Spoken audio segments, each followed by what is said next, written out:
disciples, saying, "Take it, this is my body."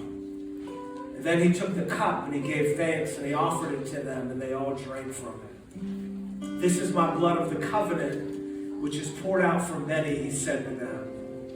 And when they had sung a hymn, they went out to the Mount of Olives.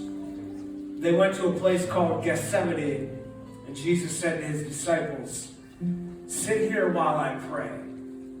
And he took Peter, James, and John along with him, and he began to be deeply distressed and troubled. "My soul is overwhelmed with sorrow to the point of death," he said to them. "Stay here and keep watch."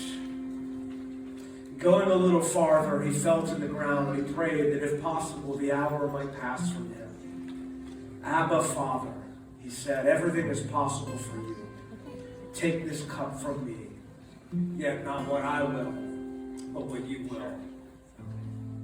After reprimanding Jesus' disciples for their inability to stay awake and pray with him, just as he was speaking, Judas, one of the 12, appeared. And with him was a crowd armed with swords and clubs, sent from the chief priests, the teachers of the law, and the elders. The men seized Jesus and arrested him, and then everyone deserted him and fled. Jesus then goes before the Sanhedrin, and they all condemned him as worthy of death. And then some began to spit at him, they blindfolded him, struck him with their fists, and said, "Prophesy."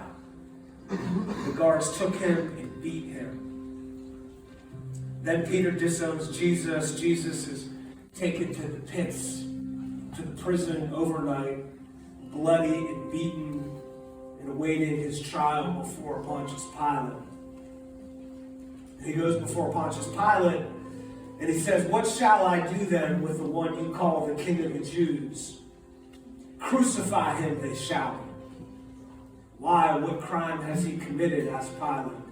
But they shouted all the louder, "Crucify him." Wanting to satisfy the crowd, Pilate released Barabbas to them. He had Jesus flogged and handed him over to be crucified.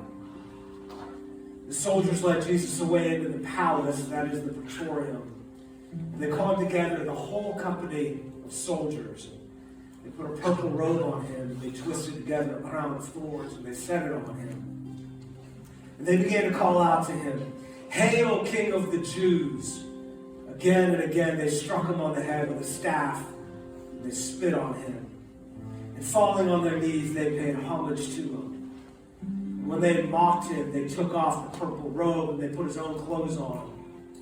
And then they led him out to crucify him. They brought Jesus to the place called Golgotha, which means the place of the skull. And then they offered him wine mixed with myrrh, but he did not take it. They crucified him. Dividing up his clothes, they cast lots to see what each would get. It was the third hour when they crucified him. And the written notice of the charge against him read, "The King of the Jews." They crucified 2 robbers with him, one on his right and one on his left. And those who passed by hurled insults at him, shaking their heads and saying, "So, you who are going to destroy the temple and build it in 3 days, come down now from the cross and save yourself." And in the same way, the chief priests and the teachers of the law mocked him among themselves. "He saved others," they said, "but he can't save himself. Let this Christ, the King of Israel, come down now from the cross, that we may see and believe." And those crucified with him also heaped insults on him.